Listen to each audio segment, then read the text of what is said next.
Sejam bem-vindos a este vídeo. Neste canal vamos prosseguindo com a série A Eucaristia na Igreja Primitiva. Neste vídeo queremos abordar o pensamento de Orígenes de Alexandria. Orígenes nasceu por volta do ano 182 em Alexandria, de pais cristãos. Ele recebeu uma sólida formação tanto cristã como filosófica, tendo sido discípulo de Clemente de Alexandria, como também estudado com o famoso filósofo neoplatônico Amônio Sacas.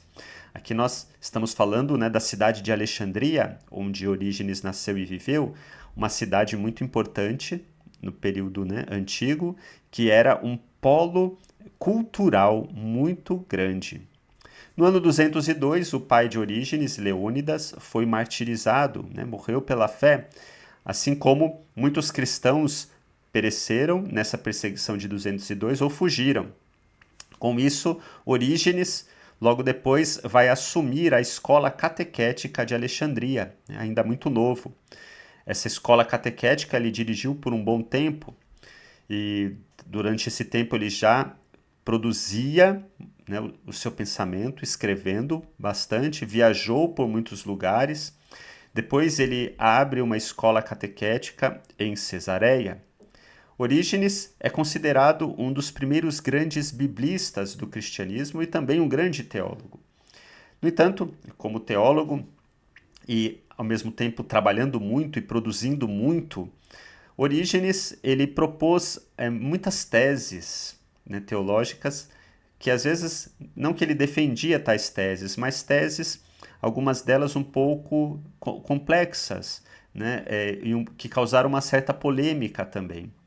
Então, por conta disso, e sobretudo por causa do desenvolvimento dessas teses, por conta dos seus discípulos, houve, por um certo tempo, um certo desprestígio à figura de Orígenes. Houve uma certa desconfiança com relação a alguns dos seus pensamentos, o que não anula a grandeza do seu trabalho teológico, do seu trabalho como biblista e também da sua reta intenção de ser fiel, de ser um cristão ortodoxo. Mas, como disse, no entanto, algumas das suas teses, não todas, poucas de suas teses, elas surgiram e deram muita controvérsia após a sua morte. E talvez isso fez com que, inclusive, Orígenes não tenha sido considerado santo na igreja primitiva, e que em torno dele gerou-se algumas polêmicas, causadas, de novo repito, mais por conta dos seus discípulos e o modo como alguns deles desenvolveram algumas teses propostas por Orígenes, do que do próprio Orígenes, se assim a gente pode dizer, pois Orígenes buscou ser fiel até o fim, inclusive no ano 253, 254, foi preso e torturado, morrendo pela fé. Então é uma figura muito importante do cristianismo primitivo. A sua produção teológica é muito vasta, é considerado um dos grandes pensadores do cristianismo e um dos mais importantes do tempo antigo. Bem, dito isso, vamos olhar os testemunhos que nos chegaram por escrito com relação àquilo que Orígenes pensava sobre a Eucaristia. E aqui também vale dizer algo que também já dissemos com relação a Clemente de Alexandria, que já estudamos. Se trata de um pensador que está em Alexandria, que está escrevendo também e dialogando com a cultura do seu tempo, com a filosofia neoplatônica, que é muito presente no seu tempo. Isso faz com que muitas vezes Orígenes também desenvolva uma linguagem um tanto quanto rebuscada e use muitas figuras de linguagem, muitas metáforas, muitas alegorias para desenvolver o seu pensamento. Isso vai fazer com que, por exemplo, com relação à Eucaristia, por vezes a gente tem a impressão de que ele fala da Eucaristia como algo simbólico ou alegórico. É preciso compreender bem o seu pensamento para não cair nesta falsa impressão. A mesma coisa que foi dita com relação a São Clemente de Alexandria, que já estudamos. Mas vamos ao seu pensamento e vamos comentando alguns pontos que de repente pareçam ser ambíguos. Vamos lá. No comentário sobre o Êxodo, assim diz Orígenes: Conheceis vós que assistis aos divinos mistérios. Então é interessante que ele chama a missa, né, a Eucaristia, de divinos mistérios, ou divinos sacramentos. Então, conheceis vós que assistis aos divinos mistérios, como quando recebeis o corpo do Senhor, o guardais com toda cautela e veneração, para que não caia nem um pouco dele, nem desapareça algo do dom consagrado. Porque, corretamente, crês que sereis réus se perderes algo dele por negligência.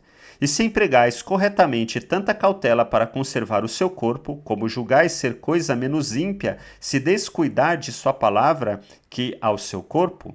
Então, aqui, nesta homilia sobre o Êxodo, esta afirmação de Orígenes, e aqui nós vemos o quanto ele considera a Eucaristia de fato como presença real. Aqui ele fala sobre a cautela com o corpo do Senhor, para que não se perca algo, para que não caia, né? E a veneração com relação ao corpo do Senhor. Ele diz, se temos esse respeito e essa veneração para com o corpo do Senhor, esse cuidado para com o corpo do Senhor, devemos ter também com a sua palavra, né? Então, na hora de comungar, se vai com atenção para receber Jesus, né? Se comunga e se cuida para não cair nada, mas e quando ouvimos a palavra? Ficamos desatentos, ficamos soltos, né? Então, Orígenes chama atenção com relação a isso. O mesmo Senhor que nos fala pela palavra é o mesmo Senhor que se entrega a nós, né? No dom consagrado, na Eucaristia, o seu corpo e sangue, que deve ser cuidado com todo o respeito, né? E cautela, diz ali Orígenes. Bem, no comentário sobre o Levítico, ele afirma, segundo o que está escrito, nos 12 pães das tribos de Israel, parece que se faz a comemoração diante do Senhor e que é dado o preceito de que estes 12 pães sejam continuamente colocados na presença do Senhor, para que uma memória das 12 tribos possa sempre ser feita diante do Senhor e como que oração e súplica por cada uma delas. Aqui, Orígenes está comentando o texto de Levítico 24, 5, 9, falando do significado da presença destes pães no templo. Mas tal intercessão é muito pequena e fraca. Quão pouco para aplacar ou agradar a Deus? Se devemos considerar no pão os frutos de cada tribo e nos frutos as obras. Mas se estas coisas se referem à grandeza do mistério, descobrireis que esta comemoração tem um efeito de imensa propiciação. Se você voltar para aquele pão que desceu do céu e dá vida a este mundo, aquele pão da proposição que Deus propôs, mas propício pela fé no seu sangue. E se olhardes para aquela comemoração da qual o Senhor diz, fazei isto em memória de mim, descobrireis que esta é a única comemoração que faz com que Deus seja favorável aos homens. O que Orígenes está querendo dizer? Existia essa prática, que está lá em Levítico, de colocar os pães diante do Senhor, representando as tribos de Israel e tudo mais. Orígenes diz, né, isso é muito fraco para agradar a Deus, mas se isso está apontando para um mistério maior, faz sentido, né? Ou seja, estes pães da propiciação colocadas no templo, lá na Antiga Aliança, é um sinal da Eucaristia. É um sinal daquele que diz, né, tomai e comei, isto é o meu corpo, isto é o meu sangue. Então, está apontando para o mistério da Eucaristia. Com relação aos pães da propiciação ou pães da presença, na série A Eucaristia a partir das Sagradas Escrituras, nós desenvolvemos esta figura do Antigo Testamento dos pães da presença e como ela se realiza na Eucaristia. Então, quem quiser aprofundar sobre o significado disso que Orígenes está dizendo aqui no comentário ao Levítico, volte nos vídeos A Eucaristia nas Sagradas Escrituras e lá vamos desenvolver também melhor esse pensamento, né? E mostrando como os pães da presença da Antiga Aliança eram um sinal da Eucaristia que Jesus realiza. Então, descobrireis que esta é a única comemoração, a única celebração que faz com que Deus seja favorável aos homens. é a celebração por excelência onde se manifesta a salvação de Deus por nós, é a Eucaristia. Portanto, se recordares com mais atenção os mistérios da Igreja, naquelas coisas que a lei escreve, encontrarás pré-formada a imagem da verdade futura. O que ele está dizendo? Que aqueles pães da presença lá do Antigo Testamento estavam apontando para uma verdade maior, né, que veio depois e que Cristo realizou. Mas não precisamos falar mais sobre isso, porque é suficiente para entendê-lo.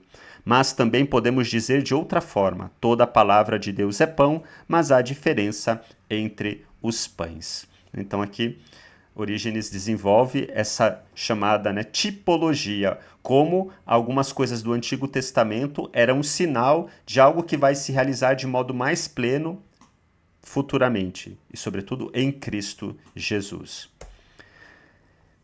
No comentário sobre os números, diz Orígenes: antes o batismo estava oculto na nuvem e no mar. Agora a regeneração está claramente na água e no Espírito Santo. Então o maná era alimento em enigma. Agora claramente a carne do Verbo de Deus é verdadeiro alimento, como ele mesmo diz: minha carne verdadeiramente é comida e meu sangue é verdadeiramente bebida. Então aqui de novo, assim como no comentário ao Levítico, Orígenes falava que o pão da presença, o pão da propiciação que havia no templo, era uma figura, era uma tipologia que apontava para um mistério maior que se realiza em Jesus, na Eucaristia, quando ele diz: fazer isto em memória de mim, tomando o pão, dizendo isso é meu corpo, tomando o cálice, dizendo isso é meu sangue. Aqui também, assim como o maná era um alimento em enigma, ele era apenas um sinal, agora esse pão é a própria carne do Verbo de Deus, que é verdadeiro alimento. Como ele mesmo diz: minha carne é verdadeiramente comida e meu sangue é verdadeiramente bebida. Aliás, o próprio Jesus vai se referir, né, ao maná do Antigo Testamento e dizendo que ele é o verdadeiro pão do céu. Então aquele maná da Antiga Aliança apontava para um mistério maior que se realiza em Jesus, que é o pão do céu, pão que é a sua carne, né?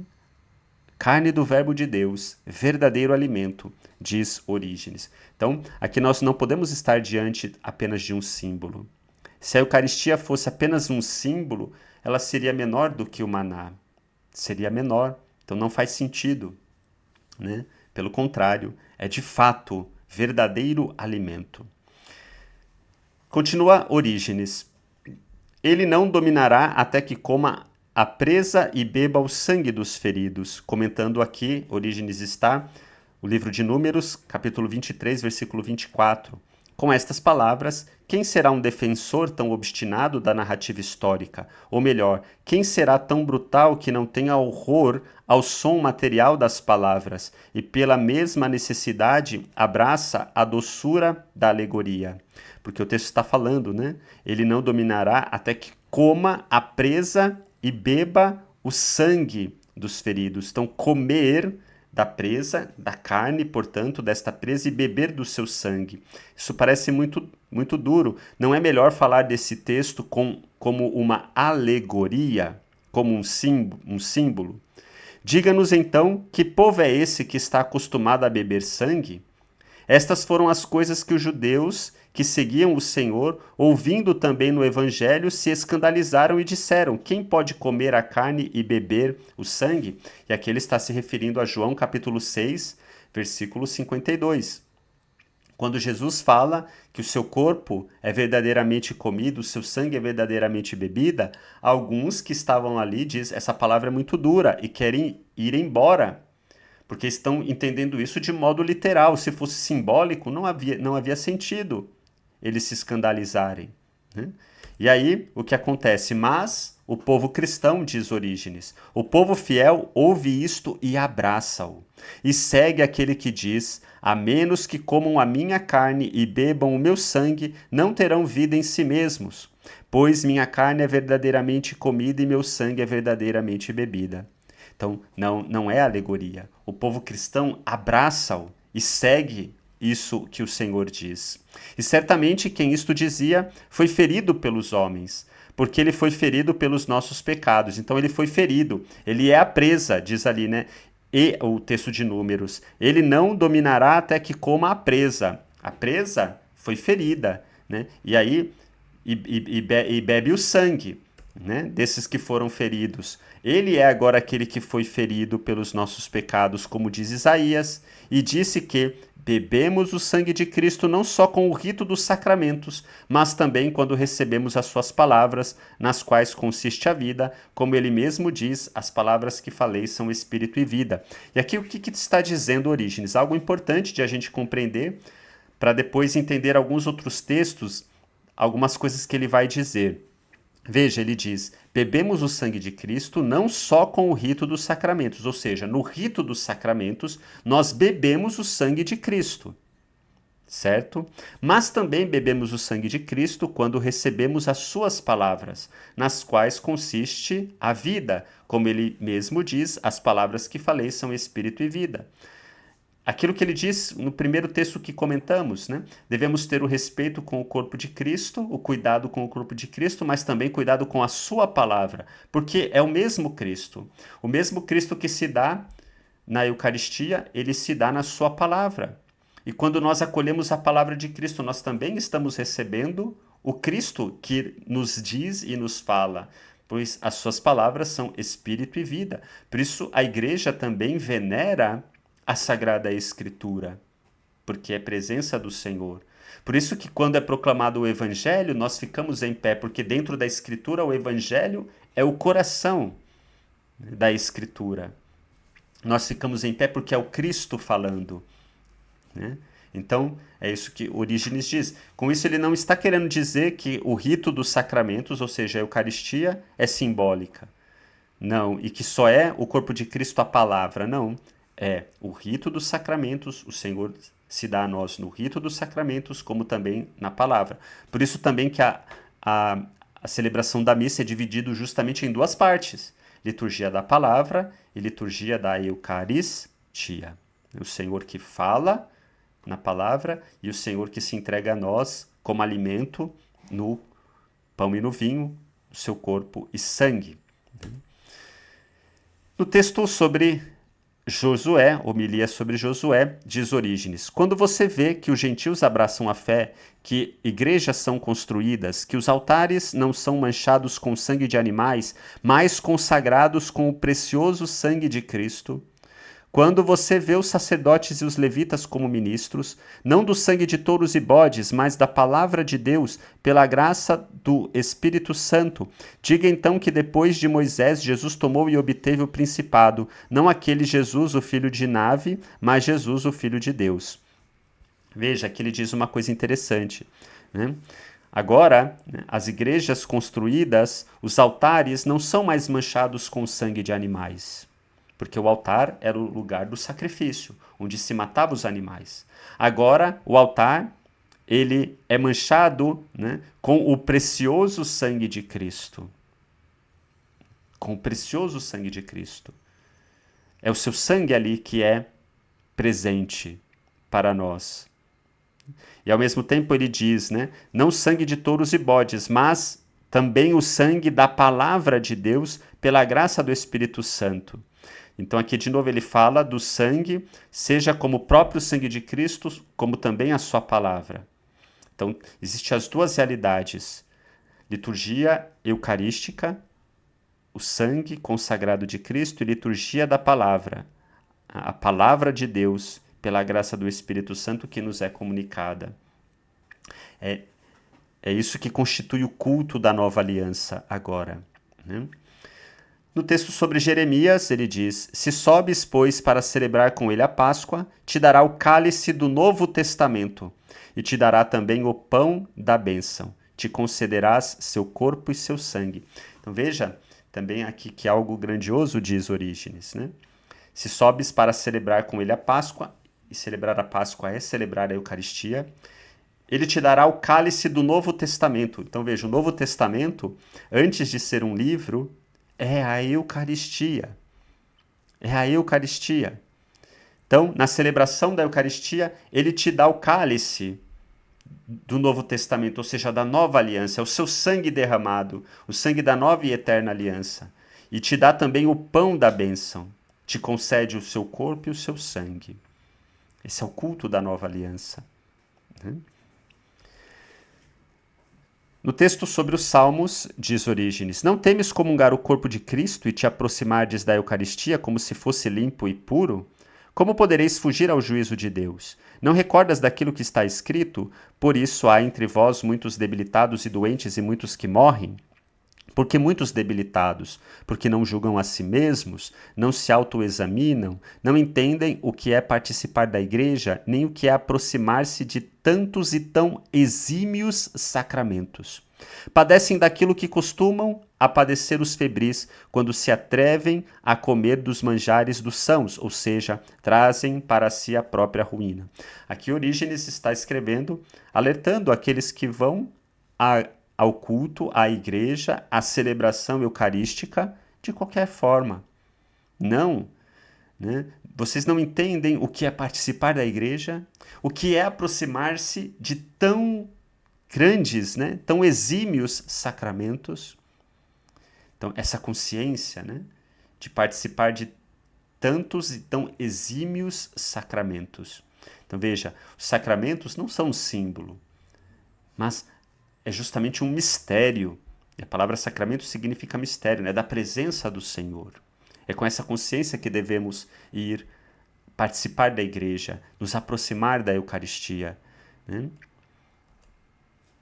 No comentário sobre Mateus, diz, e observem antes de tudo que quando estava para dar o pão da bênção aos discípulos, para que os apresentassem às multidões, ele curou os enfermos, para que recuperados pudessem participar do pão da bênção, pois aqueles que ainda estão doentes não podem ser capazes de receber o pão da bênção de Jesus.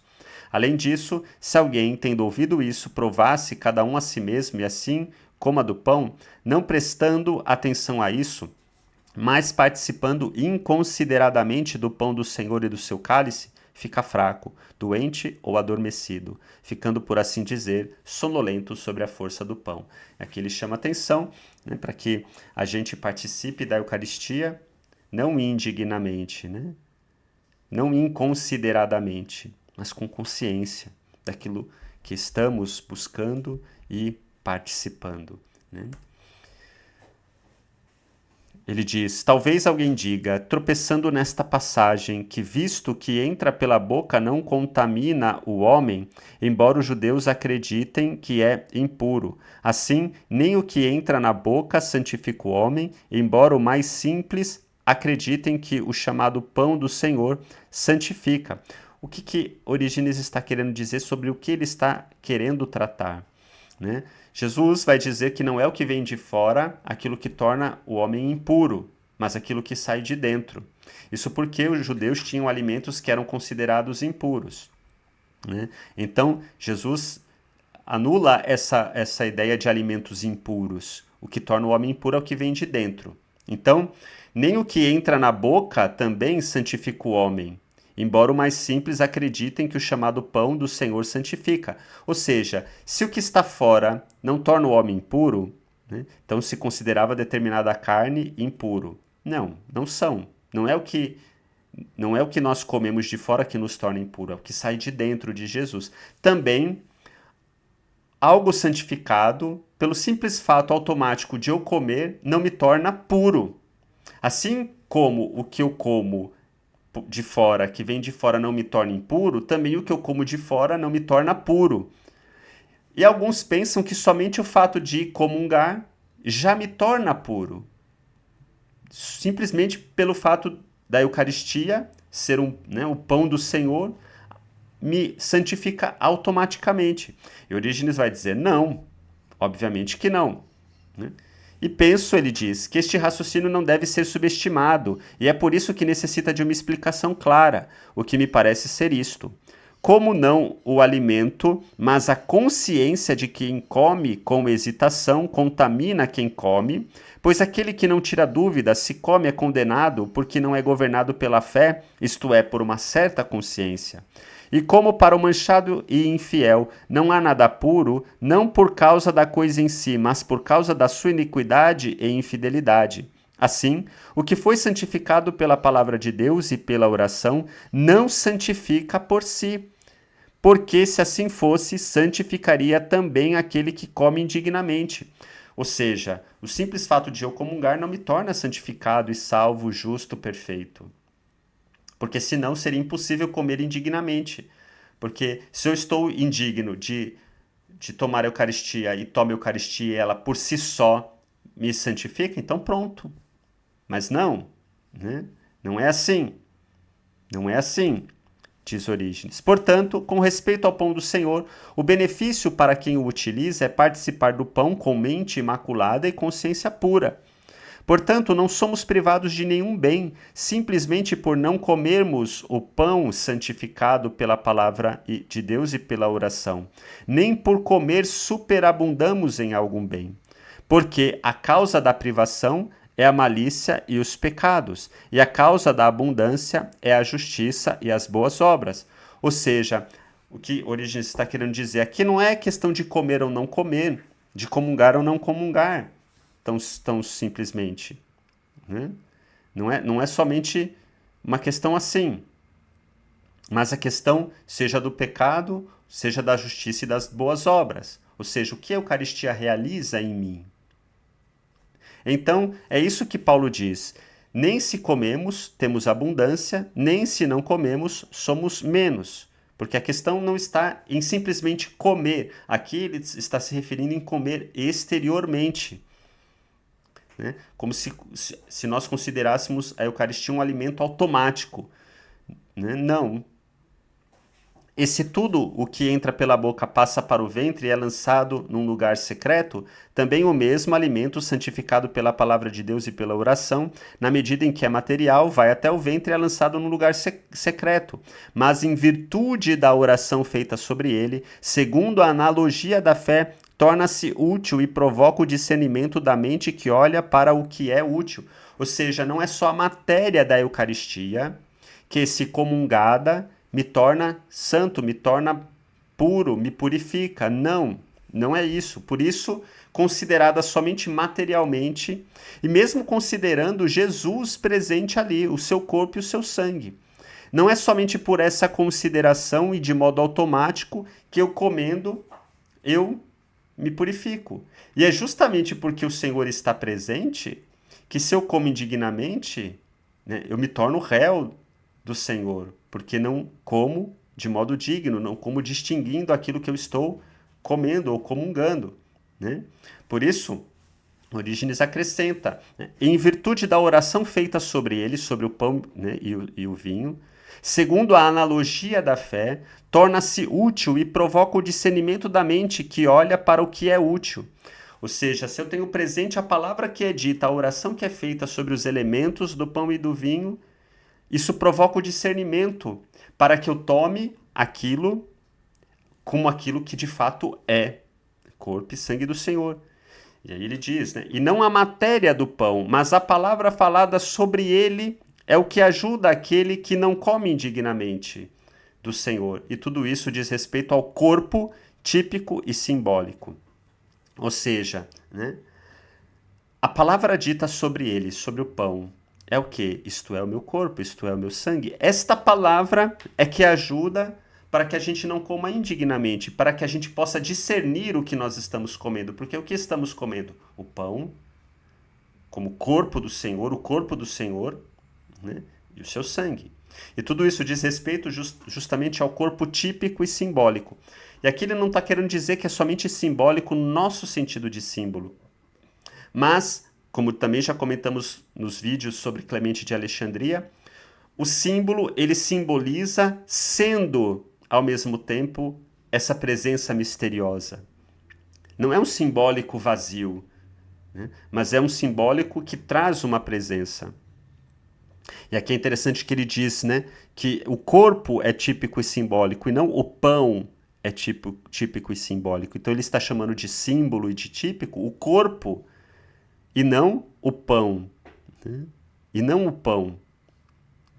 Aqui está relacionada justamente à dimensão de mistério, né, do sacramento, que traz uma presença misteriosa, né? E que, sim, que é simbólica, porque une, o símbolo, a palavra símbolo significa aquilo que une, né? Aquilo que une, o sentido mais original do símbolo, da palavra símbolo, aquilo que une. E tudo isso diz respeito ao corpo do Senhor, ao qual somos, né, portanto, unidos quando comungamos. No comentário 82, ele diz: E se podes entender a mesa espiritual e o alimento espiritual e a ceia do Senhor, de tudo isto tinha-se dignado Cristo fazer participar a Judas. Mas verá que pela grandeza de sua maldade, eis que entregou o Salvador, mestre e também alimento da divina mesa e do cálice, e isto no dia da Páscoa, sem dar atenção aos bens corporais do amor do mestre, nem dos bens espirituais de sua doutrina, repetida sempre sem inveja. Como este Judas, são na igreja todos aqueles que levantam azedumes contra os seus irmãos, com os quais frequentemente estiveram juntos na mesma mesa do corpo de Cristo e no mesmo cálice do seu sangue. Então, para a gente ver, né, que não basta simplesmente comungar exteriormente, porque também Judas comungou exteriormente, recebeu, né, do mesmo alimento da divina mesa e do cálice, né? Então, que é o próprio mestre, né? Eis que entregou o Salvador, mestre e também alimento. Veja, ele é mestre e também alimento da divina mesa e do cálice, né? Ele mesmo é o alimento. Ele mesmo é o alimento. E que se a gente comunga indignamente, né, nós estamos sendo como Judas, né? Sentamos na mesma mesa do corpo de Cristo, participamos do mesmo cálice do seu sangue, mas podemos nos colocar como Judas, né? Não viver a partir daquilo que comungamos, né? Na série de comentários 85, diz: Este pão que o Deus Verbo confessa ser o seu corpo é a palavra que alimenta as almas. Palavra procedente do Deus Verbo e pão do pão celestial que tem sido posto sobre a mesa, sobre a qual foi escrito: Preparaste diante de mim uma mesa à vista dos meus perseguidores. E esta bebida que o Deus Verbo confessa ser o seu sangue é a palavra que apaga a sede e embriaga prodigiosamente os corações daqueles que o bebem, bebida que está no cálice, sobre o qual foi escrito: E quão excelente é o teu cálice que embriaga. E esta bebida é fruto da verdadeira videira que diz: Eu sou a verdadeira videira, e este é o sangue daquela uva que, lançada no lagar da paixão, produziu esta bebida. E aqui, né, é interessante a gente refletir. Embora vamos completar a frase. Como também o pão é a palavra de Cristo, feito daquele trigo que, caindo na terra, deu muito fruto, porque não aquele pão visível que tinha nas mãos dizia o Deus Verbo ser o seu corpo, senão a palavra em cujo mistério deveria ser partido aquele pão. Nem aquela bebida visível dizia ser o seu sangue, senão a palavra em cujo mistério deveria ser derramado, porque o corpo ou sangue do Deus Verbo, que outra coisa pode ser senão a palavra que alimenta e a palavra que alegra o coração? Bem, então ouvimos esse trecho longo, né, de Orígenes, e qual é a impressão que a gente tem? Que ele diz que, na verdade, o seu corpo é a palavra que alimenta as almas. E o seu sangue é a bebida, né, que é também a palavra que apaga a sede e embriaga os nossos corações. Porque, no final ele diz, o corpo ou o sangue de Deus, que outra coisa pode ser senão a palavra que alimenta e a palavra que alegra o coração? Com isso, o fato de ele dizer que o seu corpo e o seu sangue é tão somente a palavra, isso anula o fato de que a Eucaristia é o corpo e o sangue de Cristo? Não. Por quê? Porque, como a gente viu, de fato, Orígenes vai dizer que o corpo do Senhor é tanto a Eucaristia como também a palavra.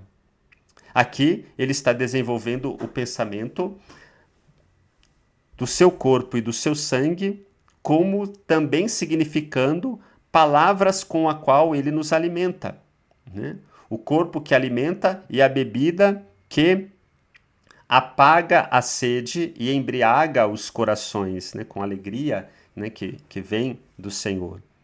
Então, ele está desenvolvendo aqui este pensamento. O pão é palavra de Cristo. E é fato, nós não negamos que a metáfora do seu corpo e do seu sangue, também como palavra que nos alimenta, é fato. Nós falamos que a palavra de Deus é alimento para a nossa alma.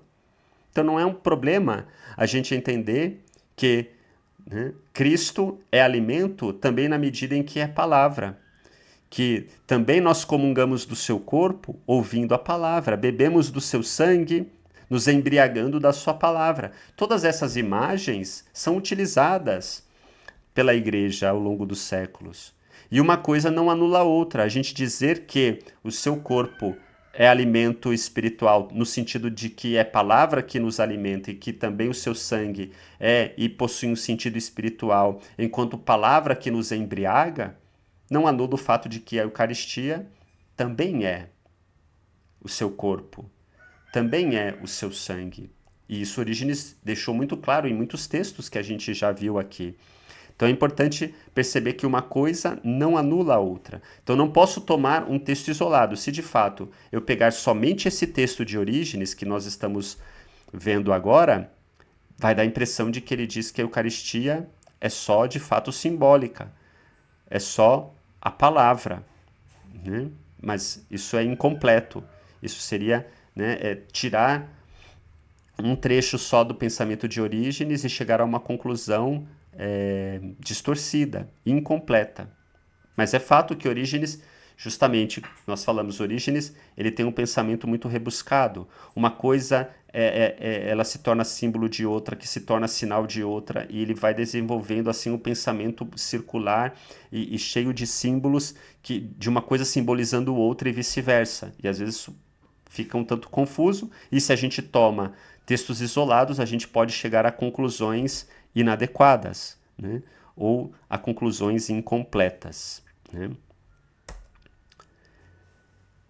Ele diz no comentário 86, pois bem, se também nós queremos receber o pão da bênção de Jesus, que costuma dá-lo, vamos à cidade, à casa de fulano, onde Jesus celebra a Páscoa com seus discípulos. Os seus conhecidos a preparam, e subamos à parte superior da casa grande, munido de mesas e sofás já prontos, onde, tomando um cálice do Pai e dando graças, ele dá aos que sobem com ele, dizendo, bebei, porque este é o meu sangue do Novo Testamento, que é bebido e derramado.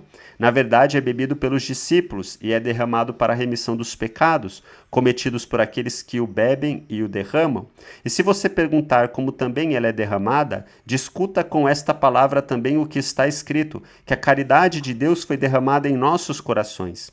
Pois se o sangue do testamento foi infundido em nossos corações, para a remissão dos nossos pecados, e esse sangue que é bebido é derramado em nossos corações, todos os pecados que cometemos anteriormente serão perdoados e apagados.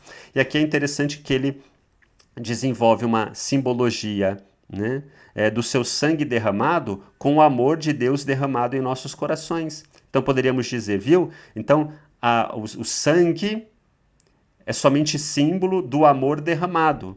Ora, mas o sangue, ele é símbolo da bebida que embriaga ou ele é símbolo do amor derramado? Das duas coisas. E, de novo, uma coisa não anula a outra. Então, a gente vê aqui, né, esse pensamento de Orígenes que desenvolve uma grande simbologia, desenvolvendo agora a ideia do sangue derramado como o amor de Deus derramado em nossos corações, né? E que a gente pode aplicar a Eucaristia, porque, de fato, a Eucaristia é a expressão do amor de Deus derramado em nossos corações, do amor de Deus por nós. E isso não anula o fato de que o pão e o vinho é o corpo e o sangue do Senhor, né? Que, ao mesmo tempo, se torna símbolo do amor de Deus derramado em nossos corações. É belo o pensamento, né, de origem. Se a gente o entende bem, uma coisa não anula a outra, como estamos refletindo. E mesmo que, tendo tomado o cálice, diz, bebei dele todos vós, enquanto bebemos, ele não se afasta de nós, mas bebe conosco, já que está em cada um de nós. Pois, sozinho e sem ele, não podemos nem comer aquele pão ou beber o fruto daquela videira verdadeira. Então aqui Orígenes desenvolve essa ideia, porque se de fato o Senhor está em nós também, né, quando o comungamos, ele também já está em nós. Ele desenvolve essa ideia, né? Pois sozinho e sem ele não podemos nem comer aquele pão ou beber o fruto daquela videira verdadeira. Nem te admires de que ele é pão e come pão conosco. Então ele é pão e come o pão conosco. Ele é bebida do fruto da videira e bebe conosco. Pois a palavra de Deus é onipotente e é designada por vários nomes. E ele é inumerável de acordo com a multidão de virtualidades, sendo somente ele toda a força. Então ele pode ser ao mesmo tempo pão e ao mesmo tempo estar em nós, para que possamos com ele, né, comungar dele que se entrega a nós. Isso é um mistério. Depois ensinou aos discípulos que celebraram a festa com o Mestre e receberam o pão da bênção e comeram o corpo do Verbo e beberam o cálice da Eucaristia. Ensinou a recitar um hino ao Pai por todas essas coisas e passar de alto em alto, porque às vezes o crente não consegue fazer algo no vale. Portanto, eles subiram ao Monte das Oliveiras. Então, ele ensinou aos discípulos que celebraram a festa com o Mestre e receberam o pão da bênção. Comeram o corpo do Verbo, o corpo da palavra. Então, não é só palavra, né, mas é também corpo. E com o Mestre receberam, né, o pão da bênção, comeram o corpo do Verbo e beberam o cálice da Eucaristia. No comentário sobre João, como o que come indignamente o pão do Senhor ou bebe o seu cálice, come e bebe a sua condenação, trabalhando aquela única virtude superior que está no pão e no cálice, ou melhor, onde há melhor disposição, e causando condenação onde há pior disposição. Assim, o bocado dado por Jesus a Judas era da mesma qualidade daquele que foi dado aos outros apóstolos. Então, de novo, já comentamos isso, né? Judas recebeu o mesmo que os demais discípulos, mas indignamente, e traiu Jesus. Né? E essa qualidade daquilo que foi dado aos apóstolos é marcado por o quê? Por aquilo que, dizendo, tomai e comei, mas para estes serviu para a salvação, mas para Judas, para a sua condenação. De modo que depois da mordida, Satanás entrou nele. O pão e o cálice, entenda-se, portanto, para os mais simples, segundo a Eucaristia, segundo a opinião mais comum, mas para aqueles que aprenderam a conhecer mais profundamente, segundo a promessa divina e sobre a palavra alimentadora da verdade. Então, essa palavra que é alimento. Então, de novo aqui falando sobre comungar, né, dignamente daquilo que recebemos. No texto chamado Contra Celso, diz Orígenes: E Celso, por essa razão, como homem que desconhece a Deus, oferece suas obras de graça aos demônios. Nós, ao contrário, dando graças ao Criador de tudo, comemos dos pães oferecidos com a ação de graças e a oração sobre os dons recebidos, constituídos pela oração em um corpo santo e santificador dos que se servem dele com são propósito. E aqui nós vemos que Orígenes resume muito bem o seu pensamento sem dar margens a dúvidas. Veja o que ele diz: comemos do pão oferecido com a ação de graças, e a palavra aqui em grego é Eucaristia. Então comemos deste pão com a ação de graças, a Eucaristia, e a oração sobre os dons recebidos, a oração que é feita sobre o pão e o vinho. Constituídos pela oração, então essa oração feita sobre o pão e o vinho constitui aqueles elementos em um corpo santo.